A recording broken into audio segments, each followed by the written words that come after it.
So we got Panda because I've been beaming. And we got chow mein, honey walnut shrimp, kung pao chicken, and I think the Angus beef. I got the family meal, which I might just eat the chow mein by itself.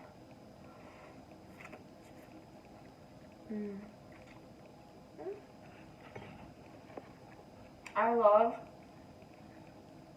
eating these peppers by themselves. My mom will always yell at me growing up for that shit. Well, I like hot shit, even if it burns my insides.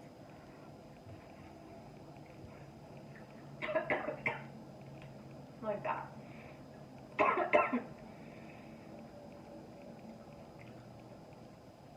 So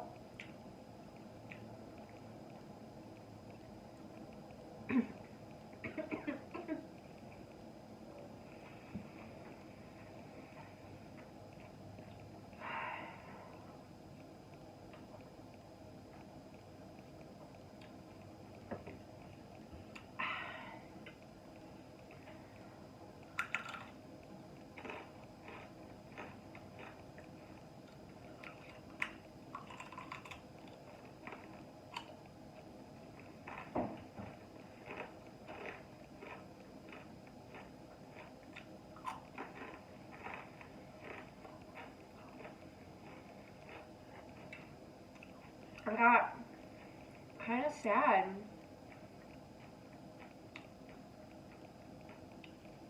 I lost a subscriber.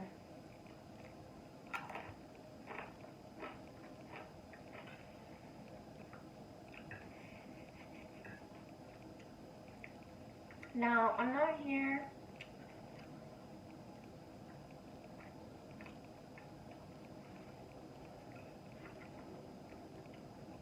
for the subscribers or the views. Of course, that would be nice, but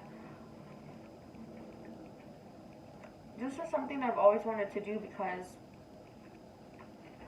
I love eating and I love sharing stories.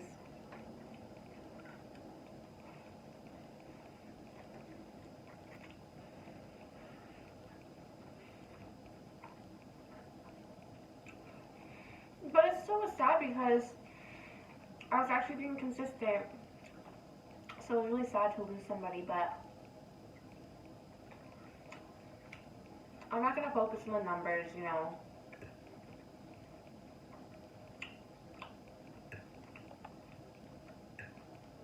The few comments that I've gotten have been nice.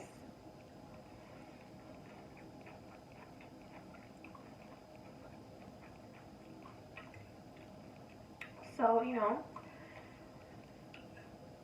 I know that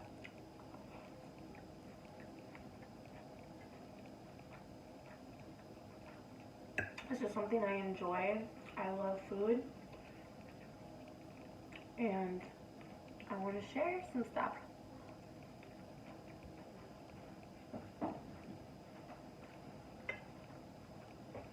Even if it doesn't always make sense. But we're just gonna eat right now.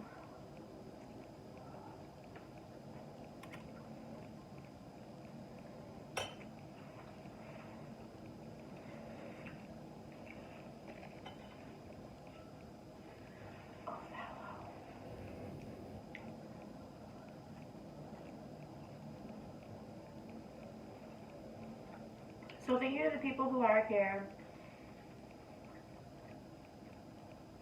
who enjoy watching me eat, who give me the likes.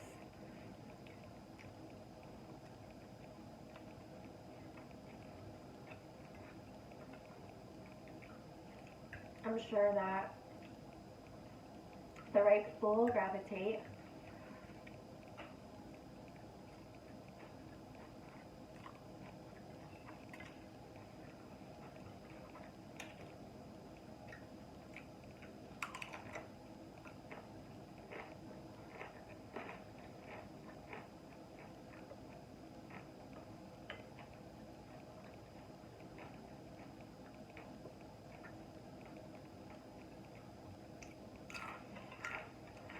I'm still really torn up about the whole Travis Scott incident. It's been on my mind ever since it happened, and it's so sad, and all the things that have been happening, like all the terrible things in the world that are just really depressing.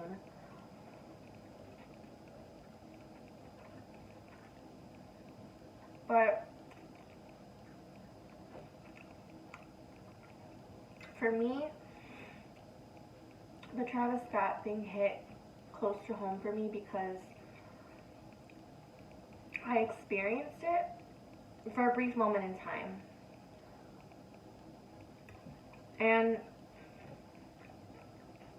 I'm a pretty dramatic person, so when I would tell a story to people, they would say, yeah, okay. No one cared. So I think that's why I'm on here, to just share my stories to people who might care. I like to eat my fortune cookies with my meal.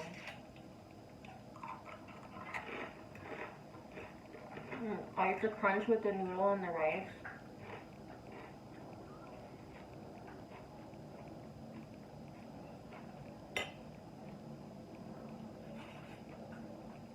When I came back from that concert, I had been telling my friends and family that I thought I was going to die. And they were just like, yeah, okay, whatever. There goes Lauren being dramatic. Now, I consider myself a claustrophobic person.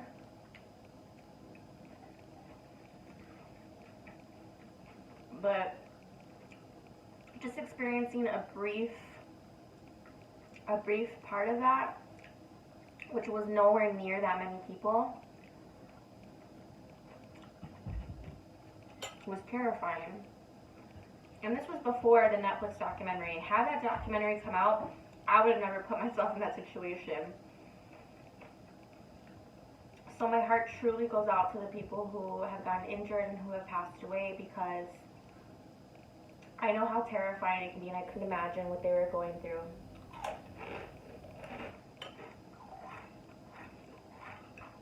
And I kind of wish I had told this story before, but I didn't think anybody would care.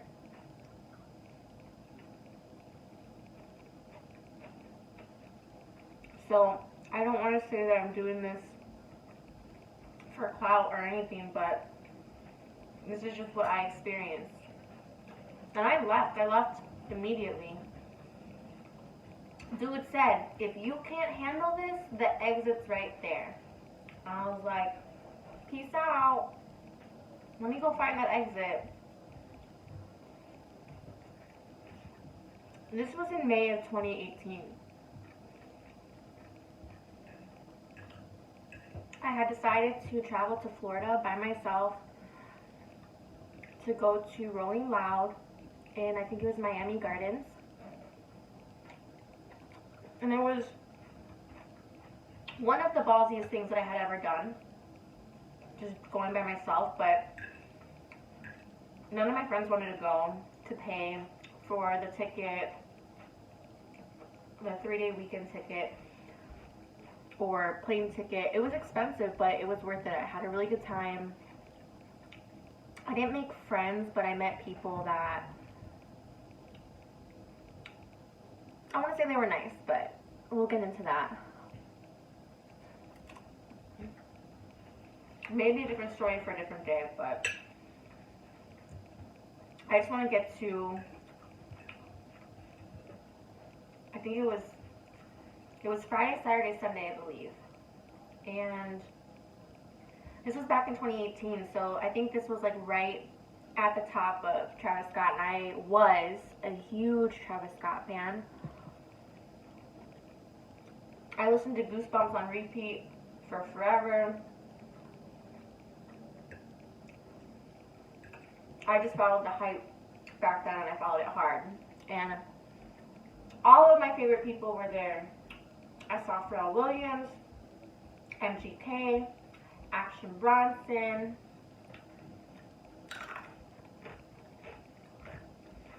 I even saw, what's his face?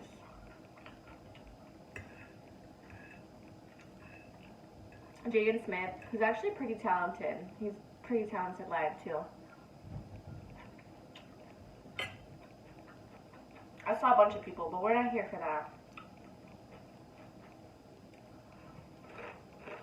So Rolling Loud is like a Lollapalooza, I can never say it right, Coachella for stoners, fuckboys and strippers, or fuck persons rather. I would say I was the fuck person. I had a full-blown epiphany that I was one of these people.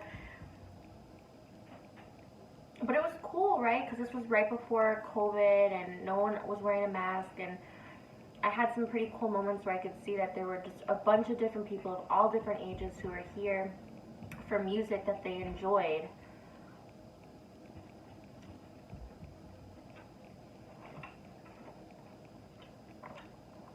So I think it was the second night, and I was not in the front, but I was in the middle, thinking I'd be fine, right? In the middle, it's like front, middle, back, back. So I was like right behind the front.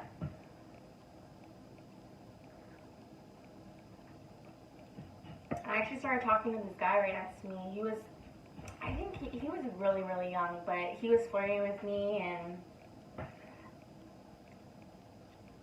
thank you for hooking it up, you know? So, you know, c'est la vie.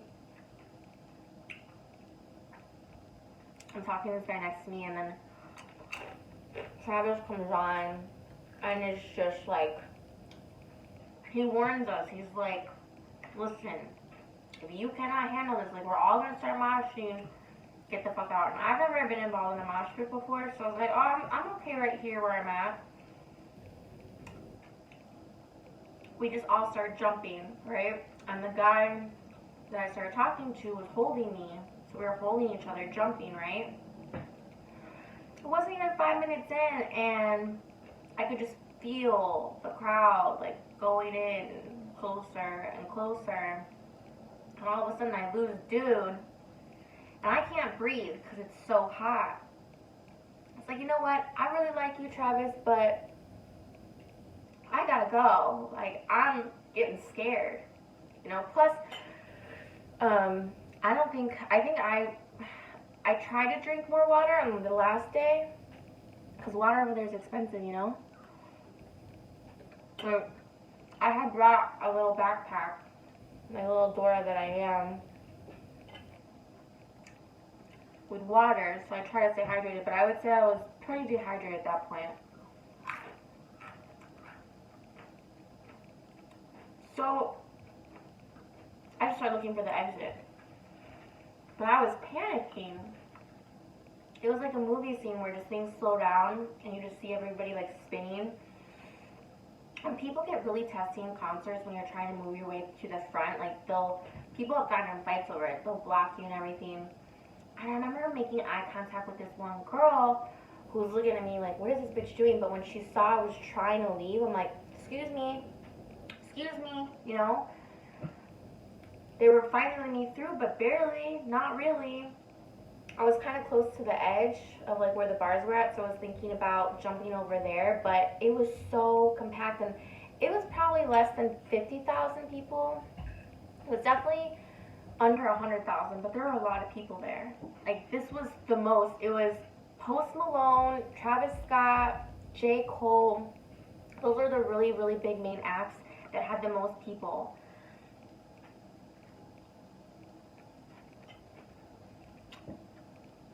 Post Malone and Travis both had, I think Post Malone had a little bit bigger, but the crowd was so far back. It was like the most popping shows, both of them. So at this point, I'm trying not to panic, I'm trying to stay calm, but I can't breathe. I realize that I'm a claustrophobic person. It's so hot, and I'm just trying to remain calm. I finally make it out. I was just walking, and then I made it out safe. So I only experienced not even 10 minutes of it, but it took me a long time to get out of there.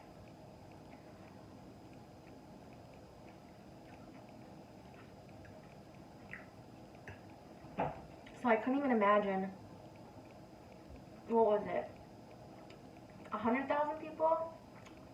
500,000 people? I think it was 100,000 at that show. There's this chick, Miasaurus, I think you say it. She's so funny.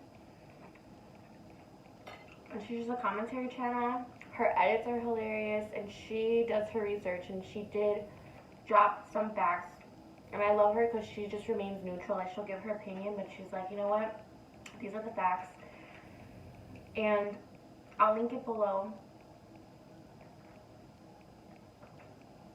She says it was negligence because they did the show at the same venue prior in like 2019 in Houston, knowing that you doubled the tickets, which I believe the first year it was 50,000, and then this past year was 100,000.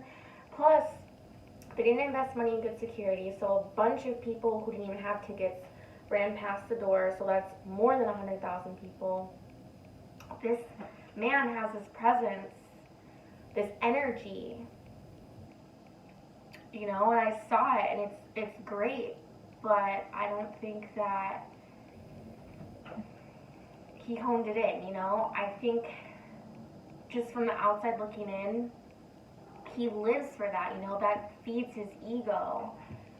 And knowing that you're just so much in your head and not even about the crowd, to just not even realize what's going on or not care about what's going on or not realize the severity of what's going on, just being like, this is about me, y'all are here for me, so if things happen, you know, it's just sad because I was telling my boyfriend, I was explaining it, trying to explain it, and maybe I don't know how to explain it here right now, but when you're that much in your ego and you're just trying to feed and feed and feed and it's just never good enough, that's what's scary, you know? And,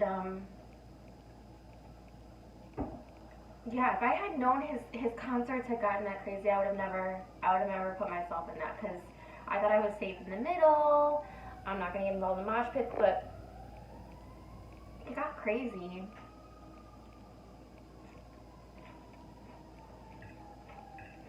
You know, no amount of money for the lawsuits and stuff can make up for the lives lost in that, or the people injured. It truly, truly breaks my heart.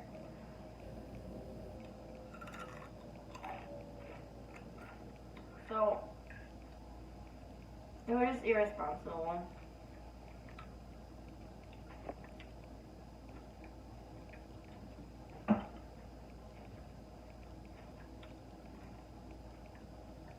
I remember I would always see people, not so much anymore, with merch from Astro World. And I'd be so jealous that I didn't get that. Now I'm like, no, I'm good.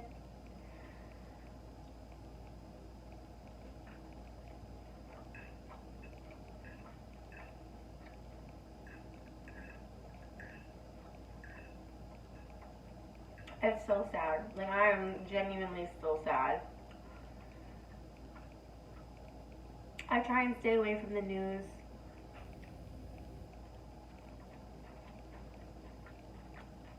The media. But obviously you're gonna hear things. And it's just so heartbreaking.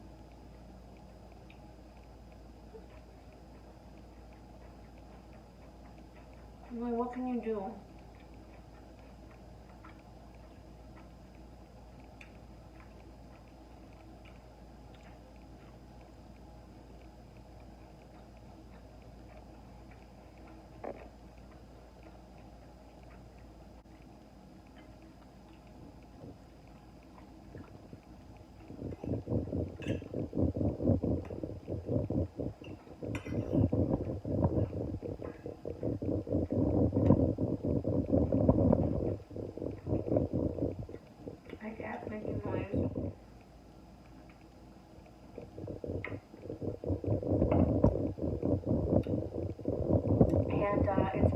unfortunate. I recommend watching Mia Source. She's hilarious. She does her research. And she got balls on her, because some of the shit she says, she's like, she's got a point.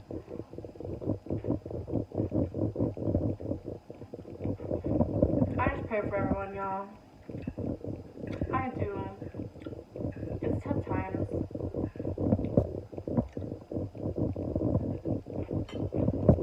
We all gotta work on our mental health. And it's tough when things like this happen that do affect us and kind of polarize us with our difference in opinions.